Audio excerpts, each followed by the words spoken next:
Welcome back. I'm the Watch King. On this video, we are comparing basically the same watch from two different companies, same material, Rolex versus Omega, 1950s. Let's hop into it. Jumping right into it, these are our two pieces. Now, I did a video about a few years ago, I think almost 3 years ago now, about Omega versus Rolex, and that did very well, and it was a great video, but both of them were very different watches. It was a Seamaster DeVille, just way different, right? These both I consider are the same type of quality, right? This is right before the Seamaster went to the DeVille line, the Seamaster DeVille. These cases and the movements are a lot higher end than the later pieces, and just the quality of the build. Now, these pieces, it's very hard to track Omegas. There's certain ways, but with Rolex, you can tell with the serial. This is 57, so this Omega is mid to late 50s, also to early 60s. That's where you find them also. So very similar time period, and everything else, the material. So this Rolex is a very rare example, 6.5, 6.7, extremely rare because it's plated, right?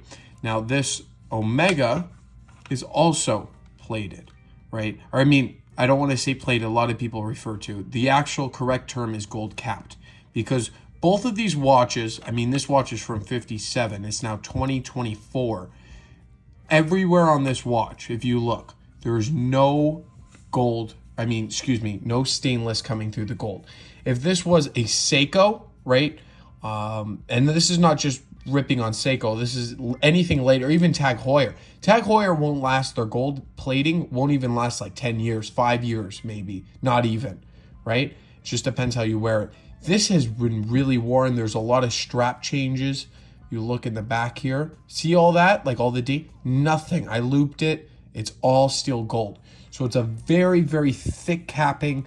It's enough where this watch, you will not see the stainless come through. Now, on the other hand, this Omega, you can't, the way they've done the capping is there's no, on the inside of the case back on the Rolex is just steel, right? Now on the Omega, everything on the back of the case is steel, not the lugs, basically the inside of the lugs, that's steel. So it's just slightly different the way they do it. I bet the way they capped it is they took the whole case and capped it in a just very deep, I don't know how it fully works, to be honest, especially back then. But that's how they did it. They did the bezel differently, the case, and they probably put on a steel back. Here, they probably just did, they just did the capping along the case. But when you wear this watch, you cannot tell it's capped. I believe, now I bought this from a watchmaker I don't deal with anymore, just because it wasn't because of this watch, it was because of some other pieces and few things that just I don't do in my business. I'm not going to get into it. But when I did buy this from my the watchmaker, he said it's all original. Now, if that's the case, because it had an Omega symbol here, right? So if that's the case, then that means that these crowns were capped very lightly. You can still see, if you look very closely, the Omega symbol in there, but it's really kind of worn down. So I don't know if he replaced it, because you can even see the capping, or what the full deal is on this crown. But if that was an original crown, because I haven't really beat this watch up, I've wore it numerous times. I've had it for quite a bit before I even tried to sell it. I really like this watch. I just love them. Essentially, they're very good quality. So I did wear it a bit. So if that is the case with the original crown, that is a downside. Let me know if you had one of these type of Seamasters before. Let me know if the crowns do that, because it was pretty fast. Like it had the Omega symbol and everything, and then it just kind of went away. I think he lied to me. I think either he replaced because he serviced this watch also. So I think he might have did the crown. It's possible. Either way, well, not either way. If it's replaced, then I understand why it went to that way really quickly. But if that was an original crown and it went like that, that's a big downside. Now, little details like that matter. That's why I spent so much time on it. But keeping going with this, there's a slight dent in the case. That's somebody hit it a long time ago. And then you have this incredible, when I mean incredible, it doesn't even come off on camera as good as it does right here. This dial has patina, and it's so even. It's like a starry night. It's really, really, it looks like they did it on purpose, but it's definitely not. It was from moisture coming into the case over the years. It is a tritium dial, this one, I believe. I want to make sure. It doesn't say Swiss T, but it is tritium. You could tell, we'll do a lume shot after, but you can kind of tell when you put the black light over it. Now, on this end here, they're still using radium, but as you can see here, there's no actual, we'll take a lume shot. You'll see, I won't, it's hard to explain, but I'll show you with the lume shot. So we'll do that at the end. Continuing on, so we covered how they did the case, the actual movement, right? This is what powers the watch. We have an incredible Foley rotor. There's a full rotor. It's not a micro rotor here. This is part of their 500 series, very, very high-end quality. I want to show you something too. This is the only thing that it's not the exact same, because it's hard to find a plated Rolex at all to do a video like this to compare it to, or not plated, I should say capped. That's the correct term. Keep missing that. Those terminologies are technically different. So let's go around here. So, okay. So you see the date slowly changes. That's what it does, even because this came from, that's what it did at the beginning. So it switches over right at midnight. You can go further, you can go back, right? So you go back, there's no hacking, right? But this is a genius move. So at 9 o'clock, right? And then we go again. There. That is huge. So you'll only have to go 3 hours. You go between, we can do it again too, just to show you. Now, this is a genius, absolutely genius invention by Omega. Rolex was a nightmare. And everybody who ever owned a 1601 will tell you that it's just annoying after a while, right? The beginning, when you get your first watch, it's so cool, whatever. But then you might, even if you don't get another Rolex, or you don't get like an Omega vintage, you get something even more affordable, and you put down the Rolex for a couple of days, oh my goodness, going around and around and around, especially if you leave it for a bit. So that could be annoying. All of them are like that. Rolex doesn't have that really cool movement. So in that, technology-wise, by movement standards, I think the Omega is beating them. Let me know. I know people always call me a Rolex fanboy. We'll get into that. I'll do a read of all the comments, because there's a lot of that. And I trust me, I love Rolex, don't get me wrong. But that technology, you cannot deny Omega beat them there, truly, right? Also, looking at the cases, this is their standard Oyster case. Very similar to what Omega has here.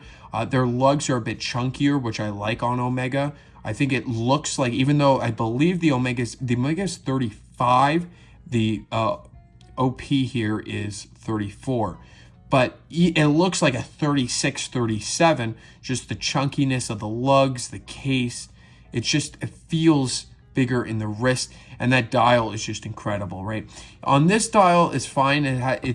There over time, dirt has got into it. As you can see, it was a white, and it turned to this color. The one huge benefit, right? So they lose on the movement, even though this one doesn't have a date. I'm just comparing it. If it had a date, it would be like that. You would have to go around. So here's a huge upside on the Rolex, right? And this might be a game changer. So you have to go and unscrew the crown, right? So you unscrew the crown, you take it out. It doesn't actually hack, but you pull out the crown, right? One position here, and you set the time to whatever the time may be. So you put it in and then close it, right? So as we established on the Omega, it was a push-pull crown. Now, I don't know if you're going to take your 1957 Rolex in the pool, right? I'm not saying that. Not a lot of people would. It's not meant to be in the pool, this watch. Here we are. So screw down, and you could feel it screw down. But, right, and this is a big factor. If you live in a humid climate, such as most of the world, right, or not even humid, and you keep this watch, it's nice to have it screwed down, right? And you can pressure test it always and keep up to date on that. So that is a huge factor in like the screw down crown, right? You're not going to get humidity into the dial. I mean, that's what made this dial so beautiful, because over time humidity got in because of that type of crown. But at the same time, this is a Seamaster. That's their range, right? So a Seamaster, you would think it would have a screw down crown, right? Now, you can't blame Omega because most of the companies back in the day didn't have screw down crowns. Rolex was the king basically of screw down crowns. There was other companies, but Rolex was basically the king. So that is the one thing that I will say. I feel a lot more confident, right, around humidity or whatever the case may be. Any water might come in contact, right? You're walking and it's a rainy day, right? It could be a rainy day, right? It really does matter that the crown is screwed down. So that's a point for the Rolex, right? All depends on how you're going to wear it. If you're going to wear it daily, the screw down crown does help, and it secures the crown in a lot more, right? So when you hit the crown, if you ever do hit the crown, right? That's another scenario. But if you ever do, it's a lot more secure. It's in there, right? It's screwed down. That's a huge factor there too. Very similar performances from both of them, but again with the Rolex winning, because I said the movement technology Omega wins. This one, it's very faint now over the years because of the dirt getting in there, but it's officially chronometer certified. That's what it says. Not superlative. That just means that's what they do now. But this is a chronometer. Might have been superlative. You know what? I can't even. It's very hard to tell with this dial. I could loop it after and see. But it is no matter what, it is a chronometer, right? So that is a factor where they have to send it to a third party, right, and get it tested. That is something Rolex put in the effort for. So we have to say on accuracy, you're guaranteed. I mean, with these watches, you have to keep up with servicing, right? It's not like it's brand new from the factory. That's a different story. But at the same time, accuracy, Rolex will win because they did that service, right? Omega technically might be better, but we have no clue. They don't send it into, I mean, you could use a time grapher, right? Or you can compare it and stuff like that. But still, at the same time, you're guaranteed with this Rolex to be, to be more accurate. The last thing is going to be aesthetics. Now, the oyster case is the most iconic. People will know it's a Rolex, right? You're going to lose the Cyclops because there's no date. But you do get that oyster, fantastic oyster case. Looks on the Omega, it could be a lot more modern, right? This watch, right? It could have come out in the 70s, 80s, 90s, even now, right? As like sort of a reissue. Omega could make something like this. The thing that really, to me, makes it look so modern, first of all, how thin it is really nice, but actually that doesn't necessarily turn it to the newest thing, I should say, because thin watches have been around forever. But when we look at it like this, right, there's no drilled lug holes. That makes it look so modern, in my opinion, right? Then flipping it over, somebody can make this look like this, like the faux type of moisture in there and the faux loom. So I feel like Omega could definitely make a reissue of this today and nobody would bat an eye. Maybe they would update the size to be slightly bigger, but you know what? This is winning from a standpoint of over time, right? And that is crazy because meaning the watch doesn't age as well. And the reason that's crazy is because the oyster case, right, typically is the one that never ages. But in this case, I think Omega beats it. So Omega's winning in all these categories. I really love it. And you're saving thousands upon thousands of dollars. Well, not thousands upon thousands, but over $1,000 when you buy something like the Omega over the Rolex. So that is just a fun little comparison. Let me know your thoughts in the comments. Don't get me wrong, this Rolex is amazing. If you want to buy a Rolex, you want to get a very affordable Rolex too. And it has quality, heritage, rare. This watch is super rare to be in the plated form, so it's a very great watch. I'm not dogging on Rolex. Trust me, I make tons of videos, and people get mad because I always side with Rolex. So, but this time, I truly believe that Omega is the winner too. They're both applied also numerals. But let me show you now the lume shot. So let's get into that. Jumping into the lume, here we go. Just turned off the lights, and this is, as you can see here, now there's a lot more lume applied on the Seamaster here. The Seamaster has all these There's lume in the hands, but every single marker and the way they done it is absolutely beautiful right there. The way they put the lume in, it's something very modern, also ahead of its time, and it goes away fairly quickly, but not like super duper quick. When we go here, the radium pops a bit more. It's harder to tell just because it's not on, there's no lume plots, right? It's only on the hands.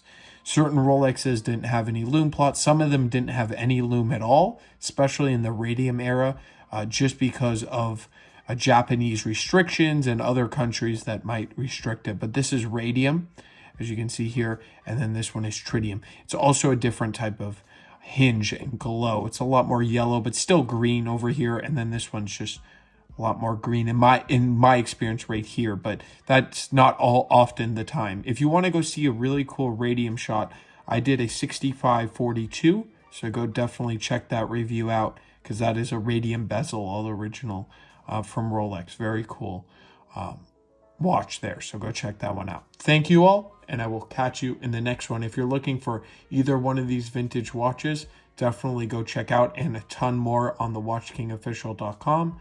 The link will be in the description below. Thank you, and I will catch you in the next one.